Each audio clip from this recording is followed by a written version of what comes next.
जन हितेशी, टीआरपी नहीं भरोसा आपका। आज हरियाणा के पंचकुला में स्वास्थ्य एवं परिवार कल्याण मंत्रालय की तरफ से टीबी के लिए राष्ट्रीय टीबी उन्मूलन अभियान की शुरुआत की गई, जहां केंद्रीय स्वास्थ्य मंत्री जेपी नड्डा पहुंचे। इस मौके पर केंद्रीय स्वास्थ्य मंत्री जेपी नड्डा ने कहा कि जब लोग फाइट अगेंस्ट टीबी कहते थे, उस समय हमारे प्रधानमंत्री नरेंद्र मोदी ने कहा एंड टीबी। ये दुनिया के लिए बहुत बड़ा बोल्ड स्टेटमेंट था। उस समय स्वास्थ्य विभाग ने पूरी तत्परता के साथ इस लड़ाई को लड़ा। बता दें, इस कार्यक्रम के दौरान केंद्रीय मंत्री ने टीबी चैंपियन को सम्मानित भी किया।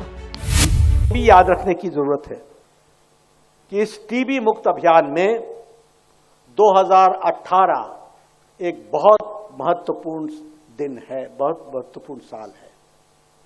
वो महत्वपूर्ण इसलिए है कि जब लोग फाइट अगेंस्ट टीबी कहते थे, टीबी के साथ हम लड़ेंगे, उस समय 2018 में हमारे विजनरी, दूरदर्शी, डायनेमिक प्राइम मिनिस्टर ने कहा एंड टीबी, मुक्त करो भारत को, एंड टीबी। इस बोल्ड स्टेप को लिया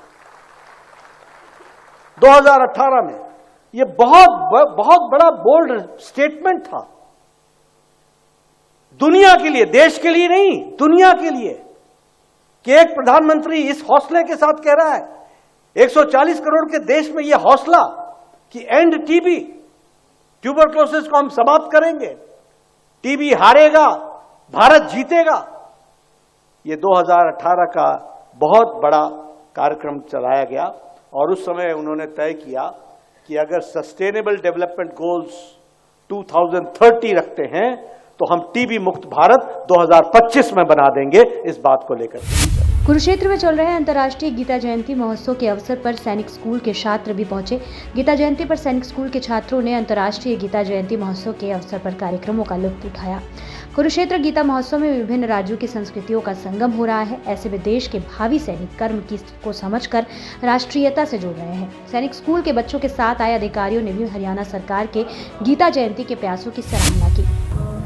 आज जो है जयराम विद्यापीठ शिक्षण संस्थान में शैक्षणिक स्कूलों से, शैक्षणिक संस्थाओं के अलग अलग जगह से आए हुए स्कूलों के छात्रों के साथ हमारे जयराम विद्यापीठ के सैनिक स्कूल के छात्रों ने भी भाग लिया, जिसमें उन्हें सबसे बड़ी ये सीख मिली कि उनका उद्देश्य है सेना में जाना और देश सेवा करना, लेकिन उसके साथ साथ उन्हें जो यहाँ धर्म की शिक्षा, गीता उपदेश की शिक्षा, खासकर बच्चों को अपने सांस्कृतिक धरोहर के रूप में हरियाणा सरकार ने जो ये गीता जयंती उत्सव चला रखा था, जिसके अधीन उनको आने का मौका मिला, उनके अंदर एक सर्वांगीण विकास धारा प्रवाहित हुई और बच्चे बहुत खुश हुए और बच्चों ने आनंद महसूस किया, हर्षोल्लास महसूस किया कि पढ़ाई के साथ साथ, राष्ट्र सेवा के साथ साथ हमें अपने नैतिक मूल्यों के लिए हमारी अपनी धरोहर, सांस्कृतिक विरासत में जो मिली हुई चीजें हैं, गीता उपदेश जैसे, उनके बारे में भी जानकारी प्राप्त हुई। आपका परिचय? मैं वेटरन सुरेश कुमार, एडमिनिस्ट्रेटिव अफसर, जयराम सैनिक स्कूल, कुरुक्षेत्र। हरियाणा में सार्वजनिक परिवहन सेवा को और सुदृढ़ करते हुए हरियाणा रोडवेज के बेड़े में जल्द ही 650 नई बसें शामिल की जाएंगी। इनमें 150 एसी और 500 नॉन एसी बसें शामिल हैं। इन बसों की खरीद पर लगभग 300 करोड़ रुपए से अधिक की लागत आएगी। आपको बता दें, हरियाणा के मुख्यमंत्री नायब सिंह सैनी की अध्यक्षता में हुई बैठक में एचपीपीसी में इस संबंध में मंजूरी प्रदान की गई।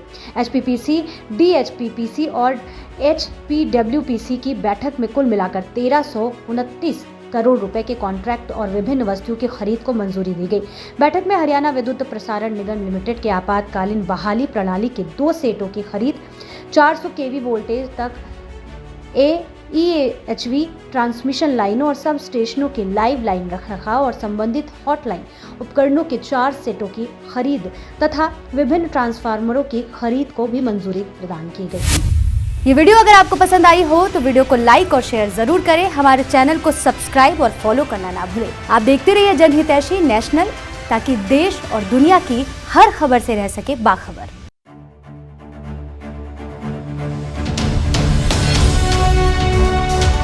जन हितेशी, टीआरपी नहीं भरोसा आपका।